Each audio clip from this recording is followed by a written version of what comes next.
ole ni sina ka video ron siam kha a toilet tu ka kan ron siam tha le don ni hei voin niriat thakwa sangni somni panga tho tan ni hian samlukhai driver association tena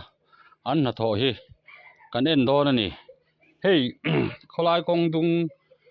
an han siam an thil pha hi lei mai ni lovin GSB an ti ang chi lungthil ania siak lei te po a ang khop mai a tian chuan ro sura po adiak to don lova chuan hei an fak om khopin a hriata helai kong hi samlukhai kho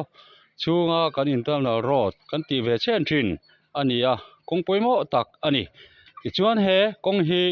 so lai veng mor lampang te phei chuan chuanin in khom konga an ron hmang thina biak in an thlen don te hian an thei khok te an ke kor tlang te hi a ber ngei ngoi thina chuwang chuan tun truma kan driver association samlukhai driver association tena an na tho han en hian lungoi thakin alomom hle a hei karin ai an siam thui khop maya a siam te po hi an thok chuak tha ani ngei arinoma driver association tena an na tho hi kanan en tuan don ani rin ain an thok thui khop mai samlukhai kho hi association pol sang sang sarkar organization nilo sarkar recognize nilo pol sang sang hi kan in dina chung chuan khotlang thanan le khotlang maso na turatan hianin ngai tuana an hmang na sa in tha le jung sam tam tak hi an sen hom thin ani chuan hei voini apo hian samlukhai driver association te hian helai kong poimo tak mai veng mor lamtan po a in khom kong hi metar zani le somni vela thui an siam ania hei no pang ho po hianin nuam an ti in kholai kong alo mam ta ka wang hianin an tan je reng mai ni chuan kan en phei zelang so lai a sonin diak thin le tui hok klin na peng pung thin ang te po alo oma chung chu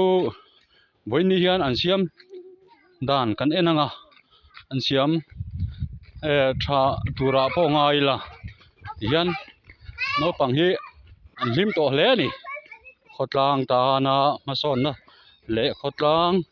moina khotlang thanna siam tu ania driver association te chung kan soi mai ba ka po pol sang hei samlukhai a chuan mistri association ti te io do association ti te heng ho hian khotlanga mihar sa te an tran puin chu tiang chuan an lo tuam hlom thina voini a po hianin hei samlukhai driver association member hi zange an ni chia chu kar helova an thanem phianin karinga hei tuna chuanin kholai kong nuam tak no pang bo ni lim taka an tan je theina du tokin in chui ba po om to lovin ti hian no pang in nuam an ti ve hle ni hei hi kan khotlang tan chuanin thil thatak ania chuan hei an siam thui khop maya metar